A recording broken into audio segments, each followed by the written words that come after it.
Você acompanha agora o Jornal da Rede Alesp. Tudo sobre o Legislativo do Estado de São Paulo. Olá, bom dia! 30 de abril de 2021. Hoje é sexta-feira, o último dia útil do mês de abril. Eu sou o Fábio de Lima. Juntos vamos conferir muitas informações que o Jornal da Rede Alesp traz para você. E o Jornal da Rede Alesp chega com muita informação. Vamos falar hoje sobre o mapa 2021 do maior centro de estudos e conhecimento aplicado sobre o mercado de impacto no Brasil. Vamos falar também sobre os prejuízos no setor de turismo na pandemia. Outro assunto muito importante que vamos abordar é a MP 1045 de 2021, que foi publicada no Diário Oficial da União e reedita o Programa Emergencial de Manutenção do Emprego e da Renda, criado com a MP 936. O Jornal da Rede Alesp começa agora. Jornal da Rede Alesp. E vamos falar agora com a repórter Carolina Franca. Bom dia, Carolina, tudo bem? Bom dia, Fábio. Bom dia a todos que nos assistem no Jornal da Rede Alesp. Carolina, o que você traz de informação para a gente hoje? Eu vou falar das mudanças, né? Estamos na fase de transição do governo, uma fase criada em 18 de abril, né? Para fazer a transição entre a fase vermelha e a fase laranja. E essas mudanças começam a valer, Fábio, e a todos que nos assistem, a partir de amanhã, 1º de maio. Então, vai haver ampliação aí no horário de funcionamento de diversos setores, né? Eu vou citar aqui para vocês. A partir de amanhã, shoppings e lojas de rua podem agora ampliar o horário que estava previsto das 11 da manhã até as 19, voltam a poder funcionar das 6 da manhã até as 20, então até as 8 horas da noite, continuando aí respeitando a capacidade de 25%, né? Essa é a orientação do governo. Para atividades religiosas e lanchonetes, os horários também vão ser estendidos das 6 da manhã até as 8 da noite, podendo aí consumir no local, entrar, né? Antes não podia, só o atendimento via delivery, né? Ou retirada. Agora pode participar aí dessas atividades dentro, no caso, do próprio local. Então, essas são algumas alterações para essa fase de transição. Também cinemas, teatros, atividades culturais estão liberadas nessa fase de transição, né? Como eu disse, que é entre a fase vermelha, mais crítica, e a fase laranja.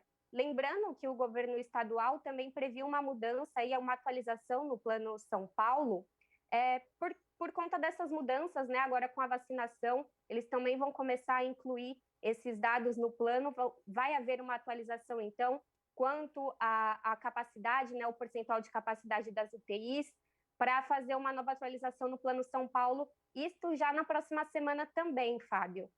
E aproveitando, vou falar da vacinação aqui na capital paulista. O governo anunciou a vacinação de alguns grupos, né, como, por exemplo, motoristas, cobradores, né, que participam aí dessas atividades de transporte e tem esse contato aí com o público, né, então correm um maior risco de contágio. Então, a partir do dia 18, esses profissionais vão começar a ser vacinados aqui no estado de São Paulo. A expectativa do governo, Fábio, é que 165 mil pessoas dessa área sejam vacinadas.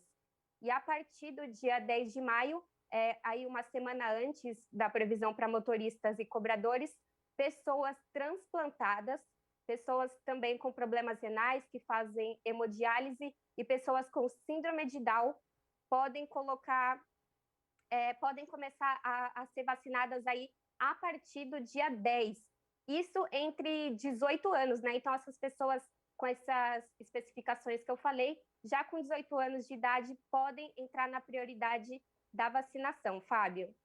Carolina, você só trouxe notícia boa aqui para a gente na abertura do jornal, né?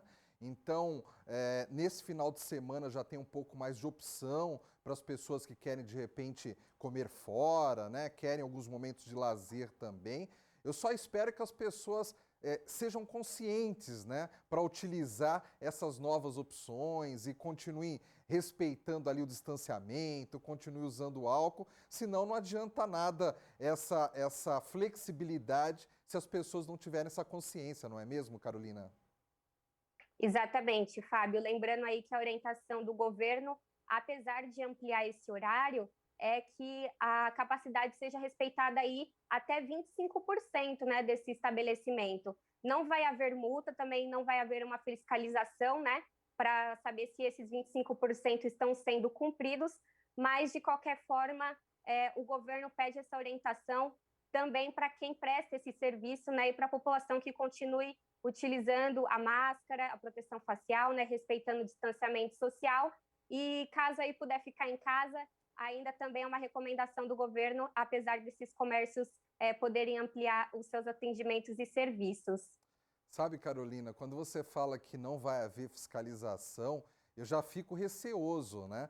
Porque eu imagino, de repente, um comerciante que ficou tanto tempo ali com seu estabelecimento comercial fechado, né? Que está enfrentando uma crise econômica difícil, aí de repente ele reabre esse fim de semana, aí ele está respeitando ali os 25% de ocupação, mas chega mais pessoas ali, ele vai dispensar as pessoas, ele vai falar, não, agora você não pode entrar porque já está com a capacidade totalmente preenchida. Não sei se isso vai acontecer, torçamos que sim. Não é isso, Carolina? Exatamente, Fábio. Por isso que o governo deu essa recomendação, né, de respeitar esses 25% da capacidade, mas tendo essa flexibilização, né, de não aplicar uma multa, uma sanção mais pesada para esse comerciante, justamente porque pode ocorrer do local acabar recebendo um pouco mais de pessoas, mas ainda há o protocolo que deve ser respeitado. Então, por exemplo, o distanciamento nas mesas, né, locais, as cadeiras também com 1 metro de distância, isso sim deve continuar sendo respeitado. Então, por mais que o estabelecimento comporte mais que os 25% previsto, recomendado pelo governo estadual, se passar disso e respeitar o protocolo, não vai haver nenhuma sanção para o estabelecimento e nem para esse comerciante ou usuário. Carolina Franca, muito obrigado por essa sua primeira participação no Jornal da Rede Alesp de hoje. Eu que agradeço, Fábio. Até mais. Até mais. E agora vamos com a nossa primeira entrevista do dia. Vamos falar sobre o mapa 2021 do maior centro de estudos e conhecimento aplicado sobre o mercado de impacto no Brasil. Sobre esse assunto, nós vamos conversar agora com Mariana Fonseca, ela que é coordenadora de Centro de Estudos e Conhecimento Aplicado sobre o mercado de impacto no Brasil. Bom dia, Mariana. Tudo bem? Seja bem-vinda ao Jornal da Rede Alesp. Bom dia a todos que nos acompanham. Obrigada pela oportunidade. Obrigado você por ter aceito o nosso convite. Mariana, o que é o mapa de negócios de impacto socioambiental e qual a importância, né, para o país em ter uma pesquisa desse porte? Boa. O mapa de negócios de impacto, a gente realiza ele desde 2017, ele é uma espécie de censo do setor. Então, a cada 2 anos, a gente vai buscar entender como estão os negócios que nascem com o objetivo de resolver um problema social e ou ambiental. Então, são negócios que, além de ter sustentabilidade financeira, eles no dia a dia estão resolvendo problemas em saúde, em educação, em energia limpa, em gerar renda, emprego na periferia ou na área rural do Brasil. Enfim, eles enfrentam problemas sérios do país por meio das suas soluções de negócio. Então, é um mapa desses negócios. Como é que é feito? Você falou que é uma espécie de censo. Como é que é feito esse trabalho? Explica para a gente, por gentileza. Boa. A gente conta com mais de 60 organizações no Brasil que nos ajudam a divulgar e buscar esses negócios que vão responder um questionário como modelo de ciência. Então, a gente tem desde patrocinadores e organizações sociais, institutos, fundações, aceleradoras, incubadoras, investidores que lidam na ponta com esses empreendedores e eles nos ajudam a mapear esses negócios para a gente entender como é que eles estão sobrevivendo, o que eles estão fazendo de inovação. Tem muita tecnologia incrível que o Brasil produz e que a gente precisa apoiar esses empreendedores para elas crescerem. Enfim, tem muita coisa legal. A gente tem muito orgulho desse mapeamento, ele é o mais completo do país, com certeza. Ele é feito todo de forma online, Mariana? Especificamente nessa pandemia, 100% online. A gente faz algumas entrevistas, antigamente presencial, dessa vez tudo online, com o objetivo de responder o máximo de perguntas possíveis sobre vários aspectos do negócio, desde como ele está financeiramente, faturamento, essa área de inovação e tecnologias, e também a área de impacto, né? A gente quer entender como é que ele está medindo esse impacto positivo que ele gera com o negócio dele. Mariana, é interessante isso que você fala, você até fez a comparação aí com o censo, né? Mas para a gente ter um levantamento confiável disso, nós precisamos que quem está respondendo a pesquisa, os questionamentos, seja totalmente fiel ao que ele está explicando, dizendo ali. E você disse que às vezes tem dados ali em relação à parte financeira. Normalmente as empresas abrem o jogo mesmo, explicam tudo, ou tem informações que as empresas têm um pouco mais de dificuldade para passarem para vocês? Boa. É sempre autodeclarado, você tem toda a razão, e também a gente fala que é um mapeamento porque eu não sei o tamanho dessa amostra. Eu acho que tem muito mais empreendedor no Brasil preocupado em resolver problema social e ambiental do que a gente alcança. Por isso que é mapa e não censo. A gente está com 1.300 negócios mapeados nessa edição, mas a Pipe, que é a minha empresa, a gente hoje tem mais de 5.000 cadastros na plataforma de negócios com esse perfil. E é isso, eles falam de recurso financeiro e de investimento e faturamento. Geralmente, eles tendem a ser muito transparentes quanto ao faturamento e estágio do negócio. Por quê? Porque a gente trabalha conectando esses empreendedores, às vezes, com um investidor, com uma aceleradora, e aí esses atores vão querer checar essas informações. Então, para eles, imagina, você passar numa seleção para ser investido e chegar lá não era nada disso, os seus dados, é sempre ruim. Mas você tem muita razão num ponto. A gente no Brasil não tem uma cultura de contar quanto investido, qual foi o valor daquele investimento, né? Assim, você pegar outros mercados, eu já morei na Califórnia, morei em Israel também. Lá, todo mundo conta, ó, investir 100 milhões nesse negócio, investir 500 mil nessa startup, por 2% da empresa, por 50% da empresa. Aqui no Brasil, a gente é mais tímido, a gente é mais mineiro, eu sou mineira também.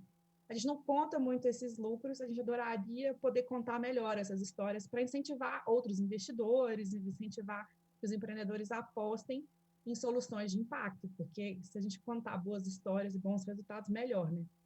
Mariana, você falou uma coisa que realmente acontece, né? Lá fora se fala muito sobre valores financeiros, né? E aqui no Brasil se tem realmente uma resistência. O empresário, ele acha que não é legal ele divulgar determinados números. Na sua opinião, por que isso ocorre? O que leva o empresário brasileiro a agir dessa forma? Eu acho que tem algumas coisas culturais que tem que ser levado em conta, né? O brasileiro não gosta de contar muita vantagem, né? E parece contar vantagem esse assunto. Acho que tem um pouco da nossa cultura, da nossa religião também, que traz um pouco esse puritanismo.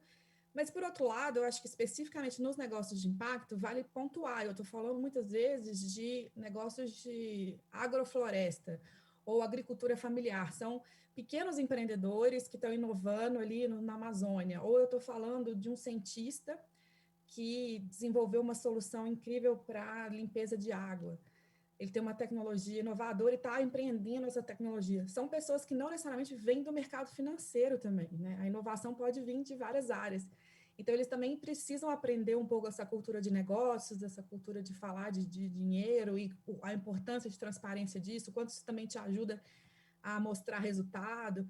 Então, é uma mistura, né? Eu estou misturando aqui a visão de impacto, então a turma que vem com um propósito muito forte, claro, do que quer resolver no mundo, e o pessoal que entende de administração, finanças, negócios. São duas conversas que nem sempre são fáceis para um empreendedor só, né? Depende da origem dele.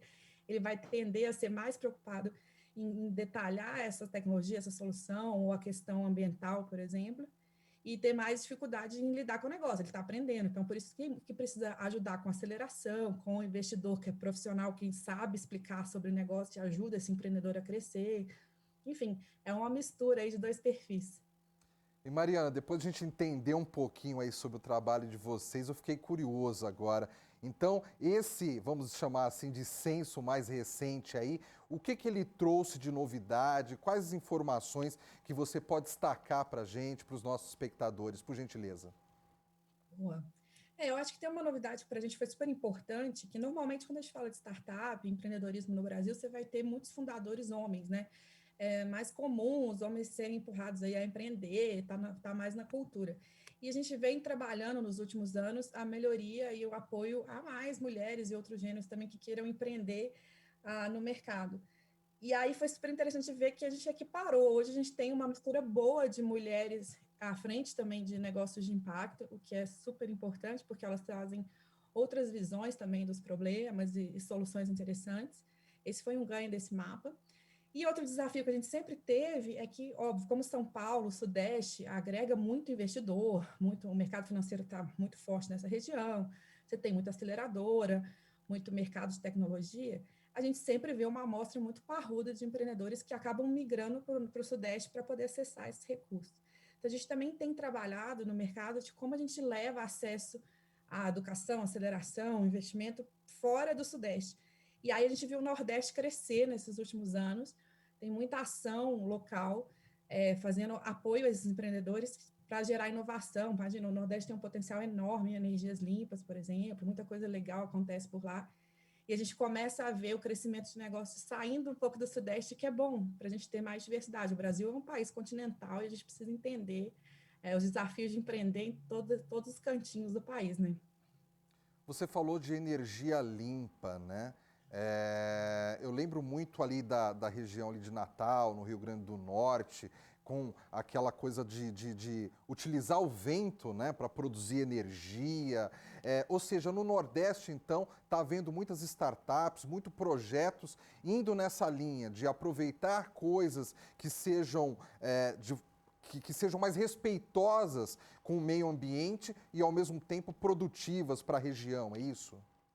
Isso, enfim, eu trabalho hoje eu gosto de falar aqui de futurismo, né? Eu estudo muito essas tecnologias e inovações, e há muito tempo a gente já fala desse aquecimento das energias limpas, essa energia gerada a partir de painéis solares, a energia eólica, ou até outros tipos de energia que a gente possa tirar até do lixo. Enfim, tem muita inovação acontecendo nesse sentido. E o Brasil tem uma potência grande, não só para energias limpas, mas para tudo que se dá em ambiental, né? A gente tem uma floresta maravilhosa, a gente tem um poder de agricultura muito grande, e nos últimos anos tem uma palavrinha aí na moda dos investidores, que é o ISG ou ISD, que é investir em negócios com mais responsabilidade social, ambiental e de gestão, que começa a resvalar nesses negócios de impacto, né? Você começa a ter não só consumidores mais preocupados em consumir produtos limpos, produtos que não fazem mal ao meio ambiente, e mais ainda, que geram soluções positivas, como exemplo reciclagem de resíduos, que o Brasil é uma potência, como também os próprios investidores exigindo também das suas investidas, né, dos negócios em que eles estão financiando, que eles sejam melhores e gerem impacto positivo. Então, isso para a gente é uma tendência ótima. O Nordeste cai muito bem nessa tendência, e o Norte também, com a floresta, enfim, muita coisa inovadora no Sul, a gente tem muita pesquisa tecnológica também. Enfim, o Brasil tem muita oportunidade, a gente precisa aprender a falar sobre esses assuntos, falar sobre dinheiro, falar sobre negócio, mas também falar de impacto positivo. Acho que quanto mais a gente conversar sobre esses temas, mais chance a gente tem de ver bons resultados. Agora, Mariana, se por um lado eu fico entusiasmado sobre todos esses projetos que não estão aqui só na região sudeste, sul, mas também no norte, nordeste, a gente sabe que existem gargalos, que existem dificuldades também. O que ainda está servindo ali de entrave para que esse setor consiga um melhor desenvolvimento no país? Bom, eu acho que o maior desafio é a gente apoiar o pequeno negócio. Quando você vai empreender uma startup, por exemplo, tem uma certa jornada. Você começa ali experimentando a sua solução, provando que ela gera impacto, provando que ela funciona. Depois você tem que provar que ela é viável financeiramente, que alguém compra esse produto ou serviço, que ela para de pé enquanto negócio, para depois você começar a estruturar um processo de negócio que vai ter venda recorrente, enfim, crescer como empresa. Boa parte dos nossos empreendedores está começando, é um mercado jovem. E a gente ainda não tem essa cultura de apoiar pequenos negócios. Então, existe uma demanda maior de empreendedores querendo aceleração, incubação em universidade, institutos e fundações, querendo pequenos dinheiros que a gente fala, que é R$ 100 mil, R$ 200 mil para financiar esses negócios. E a gente tende a ter no país coisas maiores. Você tem investidores que querem investir muito mais recurso, mas eles não conseguem botar esse recurso num negócio pequeno. Eles querem investir 5 milhões, 10 milhões, aí eles precisam que seja um negócio mais parrudo. Então, eles não se conversam. Da mesma forma que a diversidade que a gente comentou aqui, como é que a gente consegue chegar no centro-oeste, chegar no norte, para apoiar esses empreendedores que estão nascendo localmente, que ainda precisam desse suporte inicial. Eu acho que a gente tem mais demanda de suporte inicial para essas startups do que, de fato, para os negócios que a gente chama que passam esse vale da morte, né, que é o desafio de sobreviver, que começam a engrenar e ter tração. Esses negócios têm muito dinheiro no Brasil, tem muito investidor, a gente já tem um mercado mais sólido. Mas para os menores, a gente ainda precisa ajudá-los a parar de pé.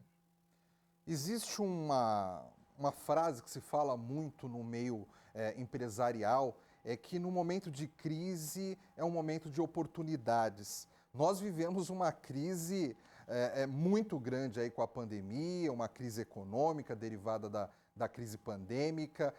Para esse setor, está sendo um momento de oportunidades, Mariana?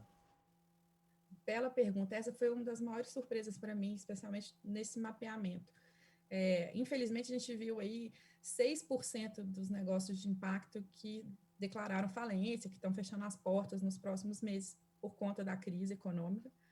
Mas um dado nos chamou muita atenção, que 52%, ou seja, metade dessa base, enxergou oportunidades na crise. Isso para a gente foi incrível. Eu falei, mas por quê, né? O que é que eles encontraram de oportunidade? Aí aqui tem 2 pontos interessantes. Exatamente pela questão que eu estava falando antes, de serem negócios menores, é muito mais fácil você ser um negócio com uma equipe de 10, 20 pessoas, uma tecnologia que está em desenvolvimento e falar, bom, agora o mundo ficou online, está todo mundo em casa, eu preciso trabalhar o e-commerce, eu preciso fazer venda online, eu preciso fazer delivery. É muito mais fácil um negócio pequeno se transformar para se adaptar a uma situação de crise do que uma empresa muito grande, que já é um navio, fazer um movimento, se transformar inteiro, botar a equipe toda trabalhando de casa, né? Enfim, é muito mais complexo. Então, eu acho que eles tiveram talvez uma facilidade de se adaptar, porque eles também estavam nesse movimento de startup menores. Mas o que é mais interessante é que parte desses negócios atua resolvendo problemas que a crise agravou. Então, você imagina que a gente tem muitos negócios que resolvem problemas em saúde, saúde pública, saúde para baixa renda, saúde para regiões que não acessam qualidade em saúde. Então, vem uma crise, eles têm a oportunidade de atuar, porque eles já fazem isso, né? Já está no DNA dessa empresa fazer isso todos os dias. Então, a gente tem casos muito interessantes de negócios que começaram a trabalhar com UTI em carretas, para chegar onde não tinha UTI no Brasil, para atender as demandas de Covid, ou para fazer exames e acompanhar pessoas de baixa renda que não acessam saúde pública com qualidade. Você teve muito empreendedor de educação que já estava preparado para lidar com a tecnologia e o online, que se viu ali tendo a oportunidade de oferecer serviços tecnológicos para botar uma escola pública online. Então, por estarem já bem posicionados para problemas sociais e ambientais, de forma irônica, a demanda cresceu e eles conseguiram aproveitar essa oportunidade. Perfeito. Mariana Fonseca, coordenadora de Centro de Estudos e Conhecimento Aplicado sobre o Mercado de Impacto no Brasil. Foi um prazer tê-la aqui no Jornal da Rede Alesp, com todos esses esclarecimentos de bastante valia aí para os nossos espectadores, viu, Mariana? Gente, muito obrigada pela oportunidade. Eu queria dizer que o mapa está online. Quem quiser entender esse estudo, mapa2021.pipelab.com, acessa, vai entender. É um mercado novo, a gente precisa apoiar esses empreendedores. E, mais uma vez, agradecer a vocês pela oportunidade de estar aqui nesse horário tão bom, falando desse assunto que é uma paixão para a gente. Mariana, bom dia, bom trabalho. Bom dia, bom trabalho também. Chegou ao Brasil o primeiro lote de 1 milhão de doses da vacina da Pfizer, vindo da Bélgica. A distribuição do imunizante começa hoje e será entregue até amanhã para 27 capitais brasileiras. Com essa remessa, o governo federal completa o primeiro lote do contrato de 100 milhões de doses, para garantir total segurança no desembarque da carga. Ontem à noite, no aeroporto de Viracopos, em Campinas, trabalharam 120 profissionais em um forte esquema da Polícia Federal. 401.400 417 brasileiros mortos pela Covid-19 desde o início da pandemia. 3.074 deles somente em um período de 24 horas, registrado até às 8 horas da noite de ontem. Já são 14 milhões e meio de casos da doença desde o ano passado. A média móvel de mortes no país nos últimos 7 dias chegou a 2.500. São 99 dias seguidos com a média móvel de mortes acima da marca de 1.044, acima da marca de 1.044 dias, com média acima dos 2.000 óbitos por dia. Pernambuco é o único que mantém a taxa de mortalidade em alta. 16 estados se mantêm em níveis de mortalidade estáveis. São Paulo está nessa relação. Em 9 estados, há registros de queda nas mortes por Covid-19. Enquanto isso, segue a vacinação contra o coronavírus em todo o país. Pouco mais de 31 milhões de brasileiros já foram imunizados, 15 milhões deles já com a segunda dose da vacina. Em quase 8 horas diluídas em 3 sessões extraordinárias virtuais, realizadas ontem pela Alesp, os parlamentares paulistas concluíram um intenso debate e iniciaram o processo de votação do projeto de lei 221 de 2021 do governo estadual, que cria o programa Bolsa do Povo e propõe a unificação de programas sociais e pagamentos de até R$ 500 para cerca de 500 mil de famílias em situação de vulnerabilidade social, no estado de São Paulo. Os detalhes da tramitação desse projeto estão na reportagem de Melissa Araújo. Depois de mais de 7 horas de discussão, os deputados deliberaram sobre o método de votação do PL 221 de 2021. Foram feitas as orientações de voto às respectivas bancadas e a primeira parte do projeto foi votada. O projeto Bolsa do Povo prevê a unificação de programas sociais do estado de São Paulo. Esse projeto ele não vai dar crédito a ninguém, a não ser aqueles que já recebem auxílio. E a gente vai criar um programa de 20 mil empregos. O governo está dizendo que vão ser beneficiadas 500 mil pessoas, que já são uma parte delas pelos programas que estão estabelecidos e por outros que ele vai incluir depois que esse projeto for aprovado e sancionado, possivelmente com a maior rapidez do mundo. Eu não posso aceitar que não houve diálogo, que nós não cumprimos com aquilo que nós falamos.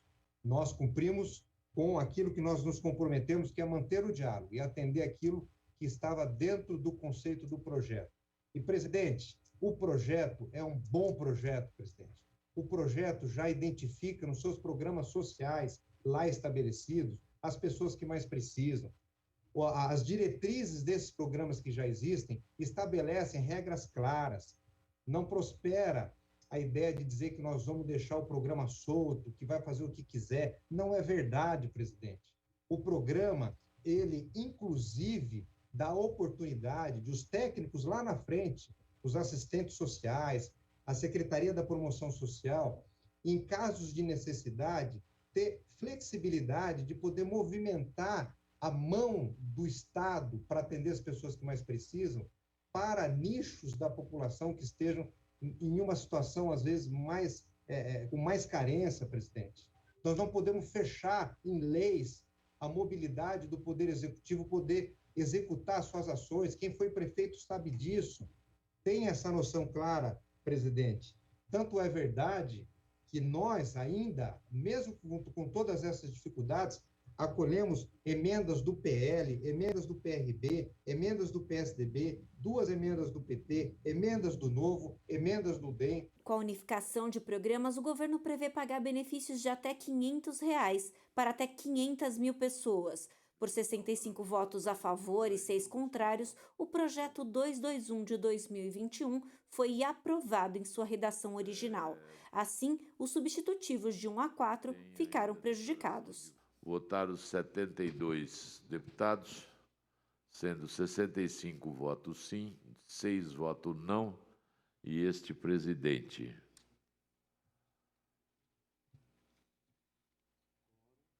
Quórum que aprova o projeto.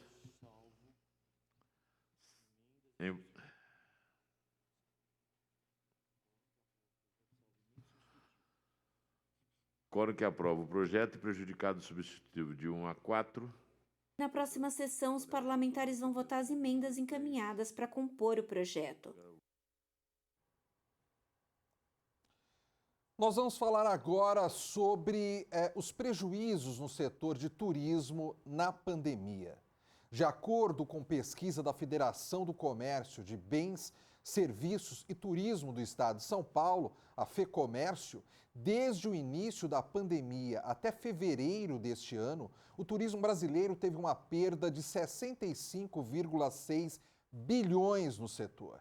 Sobre esse assunto, nós vamos conversar agora com Mariana Aldrigue. Ela é presidente do Conselho de Turismo da FEComércio. Bom dia, Mariana. Tudo bem com você?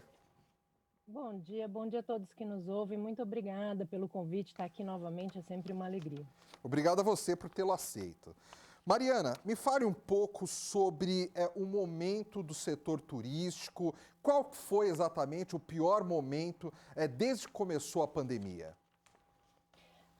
Em números, o mês de março de 2020 foi o que mais trouxe impacto entre março e abril, né? Diria que assim, 40 dias, do 12 de março até o final de abril, foi quando a gente quase tendeu a zero em termos de movimento, e aí temos as piores cifras. Mas são 12 meses seguidos desde então de prejuízos, né? Em nenhum momento houve uma atividade que fosse similar ao mesmo mês equivalente em 2019. Mas lá no começo, quando a gente, como um todo, não sabia como se comportar, não sabia como se proteger e não tinha ideia, né, de como voltar a operar, foram os dias mais tensos. Mariana, até para a gente entender quais que eram as expectativas do setor aqui em São Paulo, no país, antes de começar a pandemia, vocês estavam otimistas em relação ao ano de 2020, no caso, para o turismo? Mudou muito a situação, as expectativas de vocês depois que a pandemia começou a afetar também o Brasil? Sim, eu poderia dizer que foi um duplo impacto, porque 2020 teria sido, sem a pandemia, o ano de melhor resultado do turismo na década. A gente veio de um 2014 muito positivo, e aí começa uma decadência em 2015 e muita dificuldade para retomar 2016, 2017 e 2018. Em 2019, os números já eram bons, mas as perspectivas e as apostas para 2020, com muito investimento previsto, com muita contratação, foram todas desfeitas. Então, agora, 2020 representa o pior ano, acho que da história do turismo brasileiro e do mundo, né? Só que a gente não tem como ainda dizer se 2021 não vai ser pior, por conta de não termos tido, né, janeiro e fevereiro como em 2020 havia, e particularmente pelas perspectivas em relação à vacinação e à crise econômica. Então, lembrar que turismo não depende de uma única variável, a gente tem um coletivo de coisas acontecendo juntas que podem atrasar a recuperação do movimento e, com isso, o estabelecimento, né, a segurança das empresas e empregos envolvidos no setor. Mariana, eu entendo que todo o setor foi afetado, mas deve ter dentro do setor alguns segmentos que foram mais afetados que outros. Quais foram os segmentos dentro do setor de turismo que enfrentaram e enfrentam mais dificuldades? A gente precisa olhar para essa pergunta de duas formas. A nossa pesquisa se baseia em dados do IBGE, portanto, informações de faturamento, de empresas consolidadas, desconsiderando a informalidade. Desta forma, companhias aéreas, sem dúvida, são as que mais perdem, além do que elas operam com custo em dólar. Então, além de tudo, fica mais caro operar num momento em que você tem menos passageiros, eles foram obrigados a reduzir rotas, cancelar rotas, alterar, né, a malha aérea brasileira. Então, sem dúvida, as companhias aéreas. Na sequência vem a hotelaria, mas especialmente a hotelaria que está em centros urbanos, que era dedicada a turismo de negócios e a ser suporte dos grandes eventos. E quando eu falo grandes eventos, não é mega evento, mas esse tipo de feira que a gente vê em quase todas as cidades do interior do estado, convenções, cursos, né? Qualquer coisa acima ali de 100 participantes. Vocês estão vendo minha gatinha, ela é minha testemunha sempre aqui das entrevistas na Alesp. É a coadjuvante. E ela sempre está junto. Depois dos meios de hospedagem, a gente tem os intermediários, né? E esses nos preocupam mais porque são médias e pequenas empresas que operam os roteiros e que vendem viagens. E a maioria desses enfrenta uma situação que está ligada a crédito, ou seja, eles já devolveram os prédios onde operam, estão trabalhando 100% remoto, podem ter cancelado alguns contratos, mas são empresas que, ao negociar com bancos, elas têm pouco a oferecer como garantia do crédito, e são elas que movem, de fato, o interesse do turista em viajar, que montam os produtos, que convidam as pessoas para viajar. Então, apesar de o número parecer menor, é alvo da nossa preocupação o grupo dos intermediários, porque estão em todos os setores, né? É interessante isso que você destaca, Mariana, porque as empresas menores realmente têm mais dificuldade.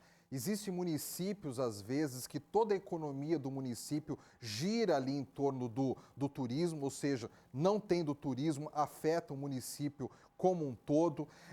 E você, por estar aí na FEComércio, vocês receberam muito, meio que pedido de ajuda, de socorro por parte de empresários desse setor, pessoas que realmente não sabiam o que fazer, que estavam ali com as portas fechadas na iminência da falência? Sim. Não apenas nessa circunstância, mas a gente também recebeu um grupo de associações que se anteciparam a esta situação. Então, que já foram desenhando cenários e pensando projetos que poderiam ser apresentados às diferentes instâncias de governo para dar auxílio aos pequenos empresários, aos médios, aos grandes, enfim.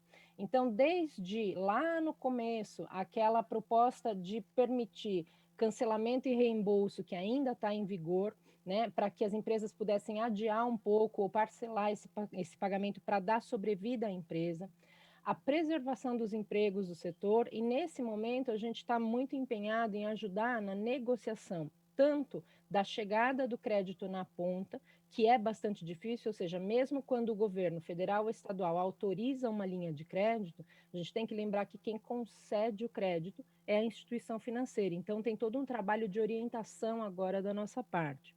Mas, nesse momento, a gente está tentando ampliar a informação sobre negociação de tributos, parcelamento, eventualmente até uma isenção temporária para depois fazer uma renegociação, porque a empresa está completamente sem receita, se a gente pensar em eventos e intermediação de viagens, e precisa ter muita certeza de uma retomada que ainda não está no horizonte, para poder fazer novos contratos e renegociar e ter caixa. Então, desde março, com certeza, a gente já teve demandas na federação. O time de apoio jurídico e econômico das empresas trabalhou non-stop, sem parar, e a gente está muito orgulhoso de ter conseguido ajudar a pautar algumas das propostas dos governos estadual e federal. Mariana, o governo estadual ele tem um projeto que busca impulsionar o turismo regional através de investimentos direcionados para as instâncias paulistas e os municípios de interesse turístico. Você acha que é importante, que isso realmente vai conseguir, esse incentivo ao turismo local, vai conseguir amenizar um pouco a situação do setor nesse momento de pandemia? Eu tenho dúvidas, mas vou te dizer por quê. A estruturação do repasse de verbas para as instâncias especialmente, né, porque para os MITs é um dinheiro bem pequeno, mas é um acordo já de anos que está vinculado a um tipo específico de projeto.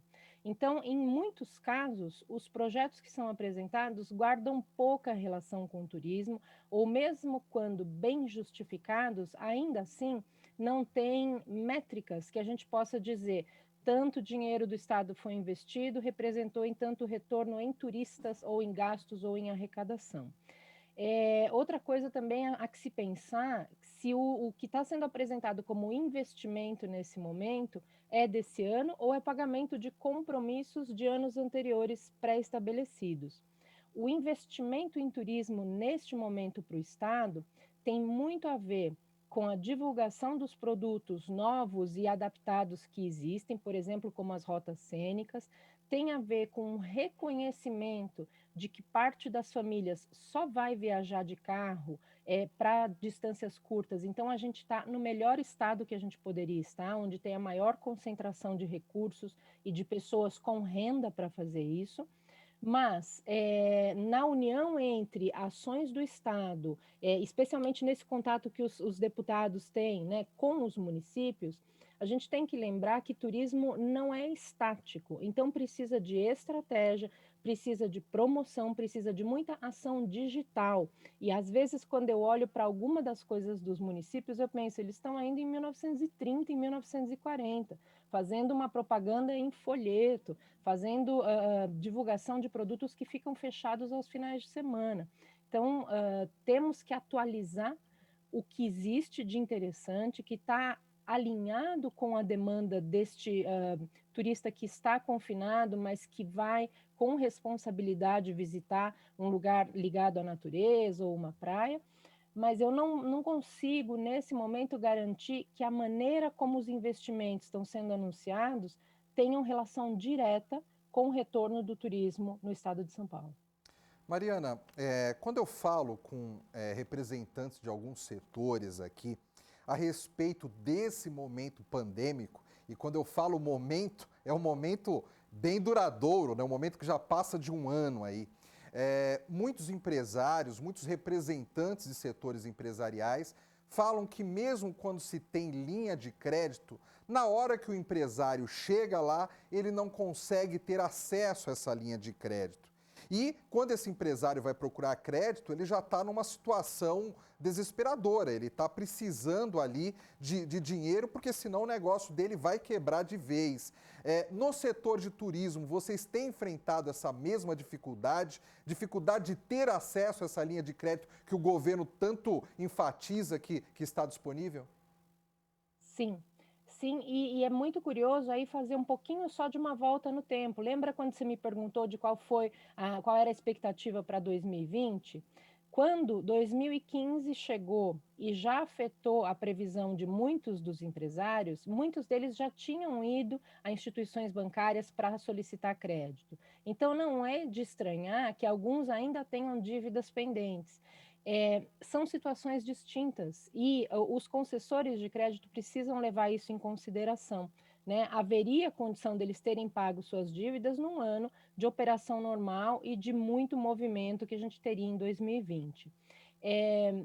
Aparentemente, embora esse dado não esteja oficializado, menos de 25% dos recursos disponibilizados conseguiram chegar na ponta. E aí as razões são as mais diversas: dificuldade de comprovar receita, dificuldade de dar algum bem em garantia, ou seja, esses empresários talvez já deram casa, carro ou o que eles tinham para a instituição como garantia. Tem muita dificuldade também em prever um mínimo de receita ao longo desse ano. Então, é exatamente neste momento que a gente precisa de uma força-tarefa do governo, junto especialmente com os nossos legisladores, para explicar em detalhes essas características do setor de serviços, para usar exemplos internacionais dizendo que, por exemplo, já nos Estados Unidos a retomada está dada, né, os números de reservas e de movimentação de turistas já são superiores àqueles equivalentes em 2019. Então, vai haver pessoas viajando, vai haver eventos, vai haver dinheiro circulando, mas isso não está em caixa agora. Então, a gente só precisa ajustar uma questão de calendário e compreensão da dinâmica do setor. Uma outra coisa que você nos falou aí que chamou bastante a minha atenção. Você falou que, infelizmente, alguns lugares turísticos ainda estão se divulgando, né, fazendo a propaganda deles como se estivessem nos anos 80. E realmente, de uns tempos para cá, a modernização tecnológica fez que todos os setores fossem impactados por isso. E quando a gente faz um comparativo também com o exterior, às vezes no exterior você tem um lugar turístico que nem é tão interessante assim, mas eles fazem tanta propaganda, eles promovem tanto, eles planejam tanto aquilo que aquilo fica interessante. E aqui às vezes é o contrário, tem coisas tão interessantes, mas pessimamente divulgadas. Você acha que quando essa pandemia passar, ela pode deixar um legado de as empresas que souberam aproveitar esse momento, essa oportunidade, se modernizar, saber usar as novas tecnologias para se divulgar melhor, são empresas que conseguirão no futuro muito breve mais retorno financeiro no segmento turístico? Muito possivelmente sim. Eu acho que nada no Brasil vai ser 100%. A gente não vai conseguir definir uma única regra. Mas houve um evento no início desta semana que reuniu os líderes do turismo mundial, presencialmente em Cancún.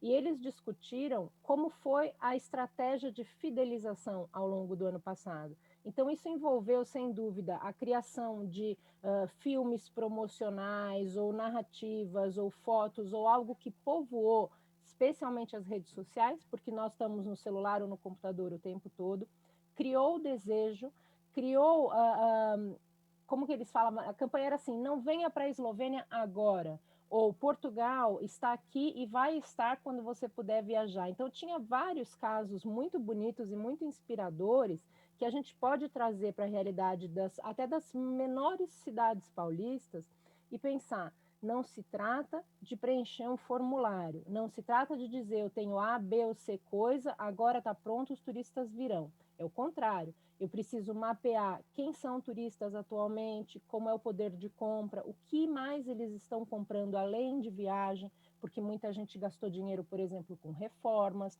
trocou o carro, né? Então eu preciso pensar o que eu posso colocar como apelativo, como sedutor, para dizer, olha, assim que você puder, vem aqui porque essa cachoeira está te esperando, esse pôr do sol, essa vista, esse café da manhã.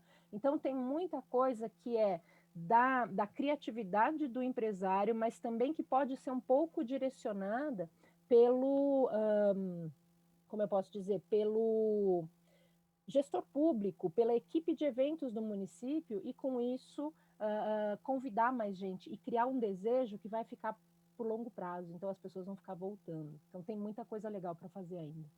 Mariana, esses dias aqui nós entrevistamos o secretário de Meio Ambiente de Santo André, o secretário Fábio Picarelli, que é o responsável pela administração da Vila de Paranapiacaba, isso aqui na Serra do Mar. Um ponto turístico incrível aqui do estado de São Paulo, que vem crescendo o seu potencial e tem potencial de mais crescimento ainda. E lá existe o desenvolvimento de um projeto de turismo criativo, de você saber explorar um pouco mais determinados detalhes da região que não são explorados ainda ou não são tão bem explorados.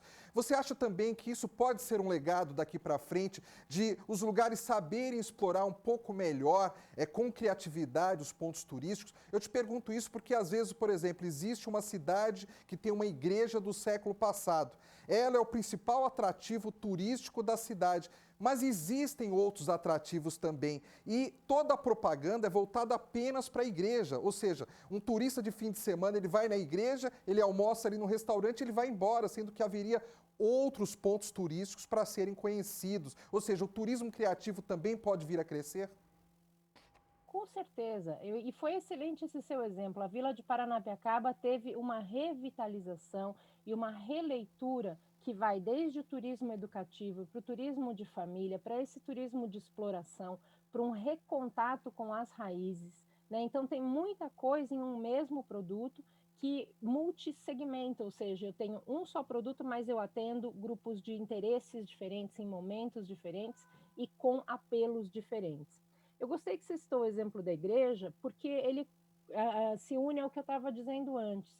Quem sempre promoveu igrejas foram as instituições europeias, porque são prédios muito antigos, com muita arte. E aí, de repente, no Brasil, a gente achou que era a igreja ou o principal prédio da cidade é vamos dizer assim, o ponto focal do interesse. E há que se lembrar que, em alguns casos, mesmo quando a igreja é divulgada como principal atrativo, ela está fechada, ela não recebe visitantes, ou ela não tem um sistema de acolhimento desses visitantes, ou ela não cobra uma taxinha que seja para limpeza, para manutenção e para se beneficiar desses visitantes. Então, olhar hoje a dinâmica, por exemplo, conseguir entender da hora que o turista entra de carro na cidade, que caminhos que ele percorre, por onde ele passa, as ruas que ele passa, ele vê comércio eventualmente aberto ou disponível, ele está recebendo as informações, às vezes pelo celular ou por alguma sinalização de rua, de onde ele poderia ir, né? Lembrar que muitos de nós faz hoje as viagens só usando o celular, põe o endereço que quer ir ou o atrativo e vai seguindo digitalmente. Então, assim, estamos usando essa tecnologia para subir um pop e dizer, olha, você está passando perto de um atrativo legal, mas o segredo está no que você falou, é a criatividade unida, obviamente, a uma lógica da gestão pública, porque a gente não pode gastar dinheiro errado agora, quase não temos dinheiro, então o pouquinho que tem que ser muito bem alocado, mas tem que ser alocado pensando em como que eu meço o resultado, como que eu vou saber que o que eu fiz agora deu certo, para eu poder mostrar para os meus colegas gestores e dizer, olha, por aqui está indo bem, por aqui não funcionou muito, vamos pensar em ajustes. E lembrar que o mesmo turista, ele é turista de várias cidades próximas, então a ideia de unir esforços entre cidades vizinhas também é muito válida. Mariana, você agora há pouco falou de Portugal, da campanha que Portugal fez, que o país vai sempre estar ali, então era bom que o turista esperasse o melhor momento. Eu estava em Portugal no ano passado, eu vi essa campanha, eu conversei com especialistas de turismo e uma coisa que é muito certa entre os especialistas lá é que, por mais que Portugal esteja dentro da Europa, eles acreditam que a retomada vai ser de um turismo local e não de um turismo internacional, porque ainda a população do mundo ainda vai estar bem segura durante um bom tempo em relação à Covid-19. Aqui no Brasil, você acha que vai acontecer a mesma coisa, até pelo país ser um país muito grande, ter focos de turismo regionais, o turismo internacional vai ficar um pouquinho estabilizado nos próximos meses e anos? Sim, e por duas razões. Primeiro, que o Brasil é uma das maiores economias de turismo doméstico, dado o tamanho da nossa população. Segundo, a gente já estava, mesmo sem a pandemia, num patamar muito baixo de turistas internacionais nos visitando. A gente raras vezes passou dos 6 milhões de visitantes, e isso é muito pouco. O brasileiro que tem disponibilidade de renda para fazer viagens internacionais gastando em dólar, em euro ou em libra, não está podendo sair do país. Tem toda uma discussão ainda que a gente vai acompanhar nos próximos dias sobre os passaportes de vacina, entrada ou não, mas acredite aqui com uma tristeza no coração, mas pelos próximos 6 meses, possivelmente a gente não vai conseguir sair e fazer turismo internacional. Então, eu tenho um caixa extra e vontade extra de viagem que pode ser muito bem trabalhada aqui dentro, na construção de novos produtos ou apelos de destinos e também na redistribuição deste grupo de turistas. E eu volto a reforçar, e aqui não é só ser bairrista, a maior demanda por turismo está no estado de São Paulo, que está com uma vacinação consistente e que vai liderar a retomada do turismo do Brasil. Mas enquanto a gente está aqui confinado, os municípios do estado precisam saber vincular, fidelizar essas pessoas para que a cada uma ou duas viagens de maior porte que essas famílias façam, as pequenas viagens de final de semana fiquem aqui no estado. Então é isso que vai nos garantir longevidade para o setor e para os produtos que eventualmente vierem a ser desenvolvidos. Mariana, o nosso tempo está quase esgotado, mas eu quero fazer a última pergunta para você. O estado de São Paulo, ele é um estado muito forte no turismo de negócios. E com essa pandemia se cresceu muito os trabalhos home office, ou seja, as pessoas estão trabalhando de casa sem muitas vezes precisarem ir para as empresas, as reuniões estão sendo feitas à distância. Depois dessa pandemia, você acha que esse setor do turismo de negócios pode ser afetado também pela maior utilização do home office para se fazer negócios, ao invés daquelas antigas reuniões presenciais? Duas coisas importantes sobre esse ponto. Primeiro, 2021 é um ano que a gente praticamente não vai ver o turismo de negócios como ele costumava ser, porque as empresas, além de não ter orçamento, tiraram, né, o turismo, as viagens do seu planejamento e não querem expor os seus funcionários a risco, elas jogaram tudo para 2022. E aí já há muito projeto de convenções, eventos, reintegração, desafios que vão aquecer esse turismo novamente ali a partir de março de 2022. Por outro lado, a gente não pode esquecer que turismo de negócios não é só aquele engravatado ou aquela executiva com a pastinha indo para uma reunião. Todos os nossos técnicos de eletrônica, de eletricidade, o pessoal do agro, que está sempre com aquele carro identificado, viajando todas as estradas e ficando naqueles hotelzinhos, às vezes pequenos, são homens de negócios, mulheres de negócios trabalhando. Então, parte da receita que a gente teve ao longo desse ano se deveu a esses funcionários corajosos que mantiveram o seu trabalho para que a gente conseguisse permanecer em casa. Enquanto fomos muito produtivos e conseguimos mostrar a nossa capacidade de trabalhar em casa, a gente também passou a reorganizar nossas prioridades. A gente sente falta, às vezes, de estar no escritório ou de encontrar os amigos. Então, não dá para fazer uma aposta que tudo volta como era, mas haverá, sim, reencontros, haverá campanhas muito fortes de atração de talentos, ao mesmo tempo que, quando eu noto que alguns executivos ou famílias trocaram de endereço, saíram da capital e foram para cidades menores, eu vou precisar também começar a criar entretenimento para essas pessoas. Então, tem todo um tecido turístico interessante para ser desenvolvido, mas as previsões para 2021 ainda são extremamente conservadoras, é o momento de se organizar, de negociar o crédito e preparar um 2022 mais pujante. Mariana Aldrigue, presidente do Conselho de Turismo da FEComércio São Paulo. Muito obrigado pela sua presença mais uma vez aqui no Jornal da Rede Alesp.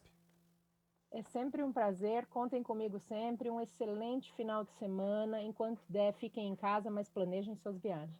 Obrigado, bom dia, bom trabalho. O Conselho Estadual de Saúde de São Paulo, o CESP, recomendou que o poder público do Estado garanta a manutenção do sistema de transporte público, com ampliação da frota ou dos horários e com lotação reduzida.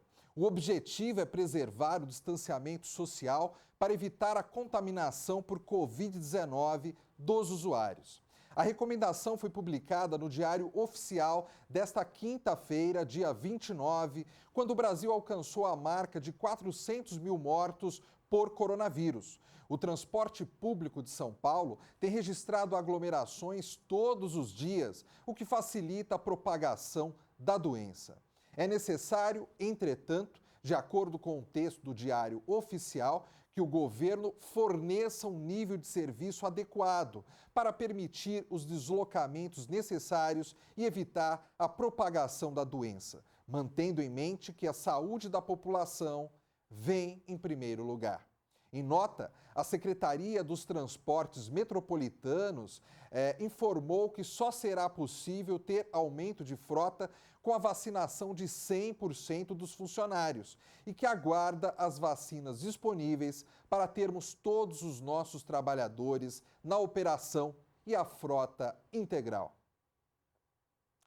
A Prefeitura de São Paulo entregou na manhã de ontem, quinta-feira, a 6ª mini-usina de oxigênio em São Miguel Paulista, na zona leste de São Paulo. A instalação está atrasada, já que a previsão inicial é que a entrega fosse realizada até o dia 15 de abril. A gente realmente teve um atraso por parte da empresa que está fabricando. Ela tem uma demanda muito grande de fornecimento em todo o país. Ainda nesta semana, entregaremos mais 6, todas elas na Zona Sul de São Paulo. Elas são importantes para dar autonomia a essas unidades nossas, para nos prepararmos para um eventual recrudescimento da pandemia, afirmou o secretário municipal de saúde, Edson Aparecido. Ao todo, a Prefeitura prometeu construir 19 mini-usinas para a produção de oxigênio na capital. E a previsão é que todas as 19 fossem entregues até o dia 30 de abril, o que não vai ocorrer. As mini-usinas serão suficientes para garantir o funcionamento de 807 leitos, sendo 596 de enfermagem e 211 de UTI. Os equipamentos das 19 mini-usinas terão um custo de 9,3 milhões de reais e a instalação demandará 104,5 mil reais. A obra, que será permanente, vai permitir a economia de 250 mil reais por mês com a produção de oxigênio. A segunda onda de Covid-19 no Brasil foi tão forte que impactou até as estatísticas de emprego com carteira assinada. Dados do CAGED, o Cadastro Geral de Empregos de empregados e desempregados, mostram que 40,9% das vagas criadas pelo setor de serviços em março foram na saúde. No total, a categoria Saúde Humana e Serviços Sociais do cadastro criou 39 mil empregos formais no mês passado, um crescimento de 223% na comparação com março de 2020, quando a pandemia estava somente começando no Brasil. A ocupação que mais gerou vagas com carteira no mês passado foi técnico em enfermagem, com 18.200 postos de trabalho. Outro sinal da forte demanda por profissionais de saúde está na contratação de enfermeiros, com cerca de 7.300 vagas, e fisioterapeutas, com cerca de 2.000 vagas. No mês de março, foram abertas 184.100 vagas com carteira assinada, um desempenho bem melhor que o de março de 2020, quando foram fechadas 276.300 vagas.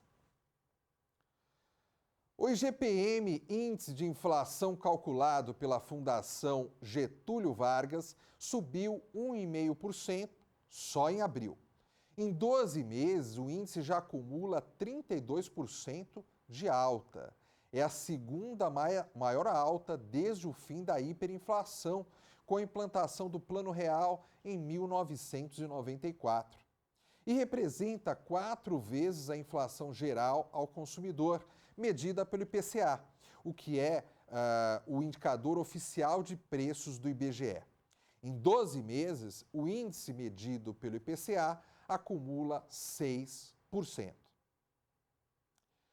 O Jornal da Rede Alesp vai para um pequeno intervalo. Nós voltamos já com mais informações para você. Não saia daí.